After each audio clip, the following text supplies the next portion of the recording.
ప్రియమైన వాళ్ళారా, ప్రభువైన యేసుక్రీస్తు నామములో ఈ యొక్క ఉదయకాల సమయాన మీ అందరికీ నా హృదయపూర్వక వందనాలు తెలుపుకుంటున్నాను. ఈ రోజంతా కూడా మీరు చేయబడిన విషయాల్లో దేవుని హస్తం మీకు తోడయుండి మీకు జయాన్ని కలుగజేయును గాక. ప్రియమైన దేవుని బిడ్డలారా, కీర్తన గ్రంథము 34వ కీర్తన 4వ వచనం అలా సెలవిస్తుంది, నేను యెహోవా యొద్ద విచారణ చేయగా ఆయన నాకు ఉత్తరం ఇచ్చెను, నాకు కలిగిన భయములన్నిటి నుండి ఆయన నన్ను తప్పించెను అనేటువంటి మాటను చదువుతున్నాను. ప్రియమైన దేవుని బిడ్డలారా, ఇక్కడ యెహోవా యొద్ద విచారణ చేయుట అనేటువంటి మాట వాడబడుతుంది. ఈ విచారణ చేయుట అంటే ఏంటండి? ప్రియమైన దేవుని బిడ్డలారా, ప్రార్థన. ఇది దేవుడి దగ్గర మనకు సమస్యల గురించి ఆయన దగ్గర మన సమస్యల గురించి మనము ప్రార్థించేటువంటి ఒక విషయాన్ని గురించి ఒక వచనం మాట్లాడుతుందండి. విచారణ చేయడం ఎలా విచారణ చేయడం అండి? ప్రార్థన ద్వారానే మనకు సమస్యల గురించి మనం దేవుడి దగ్గర ఏం చేస్తామండి అన్నిటిని మనము పంచుకుంటాం.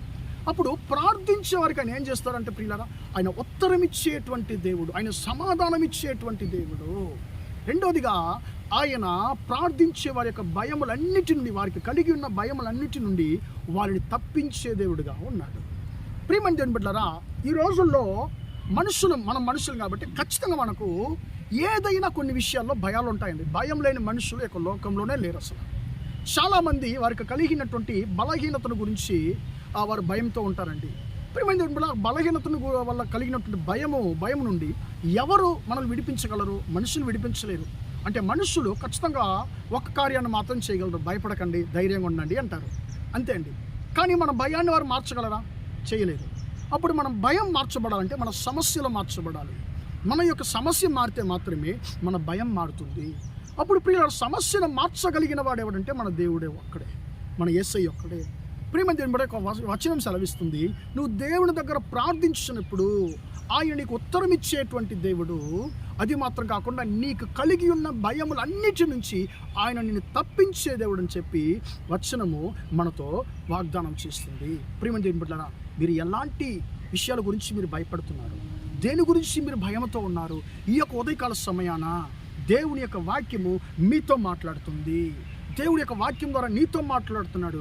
యేసయ్య యొక్క వాక్యం ద్వారా నీతో మాట్లాడుతున్నాడు. ప్రియమైన దేవుని బిడ్డ, నీకు కలిగి ఉన్న భయములన్నిటి నుంచి నేను నిన్ను తప్పించబోతున్నాను.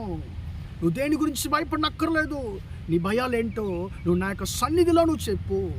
నేను నీ భయములన్నిటి నుంచి నేను నిన్ను విడిపించేటువంటి దేవుడును, తప్పించేటువంటి దేవుడు అని చెప్పి ఆయన అంటున్నాడు. ప్రియమైన దేవుని బిడ్డలారా, మనం నమ్మేటువంటి మనుషులు మనం భయాన్ని నుంచి తప్పించలేరు, విడిపించలేరు పిల్లరా.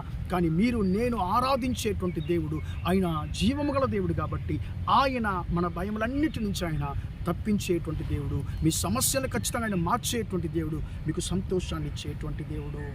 ప్రార్థన చేద్దామా? ప్రేమగల మా తండ్రి, దయగల దేవ, ఇంతవరకు మాటలు విన్న తండ్రి, మీ బిడ్డలు మీరు దీవించండి, ఆశీర్వదించండి అయ్యా. తండ్రి స్తోత్రం అయ్యా. నువ్వు తండ్రిని దగ్గర విచారణ చేసినప్పుడు, ప్రార్థించినప్పుడు నువ్వు మాకు ఉత్తరం ఇచ్చేటువంటి దేవుడు తండ్రి. మా యొక్క భయములన్నిటి నుంచి మమ్మల్ని విడిపించేటువంటి దేవుడు తండ్రి. మాతో మాట్లాడిన నీ మహాకృపని బట్టి స్తోత్రం. ఈ యొక్క వచనము తండ్రి అయ్యా, మా సహోదరుల యొక్క జీవితంలో 100% నెరవేరునుగా కానీ ప్రార్థిస్తున్నాను తండ్రి.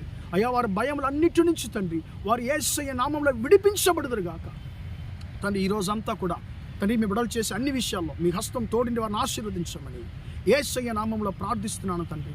ఆమేన్, ఆమేన్. ప్రియమైన వారలారా, దేవుడు మిమ్మల్ని దీవించి ఆశీర్వదించును గాక. Praise the lord.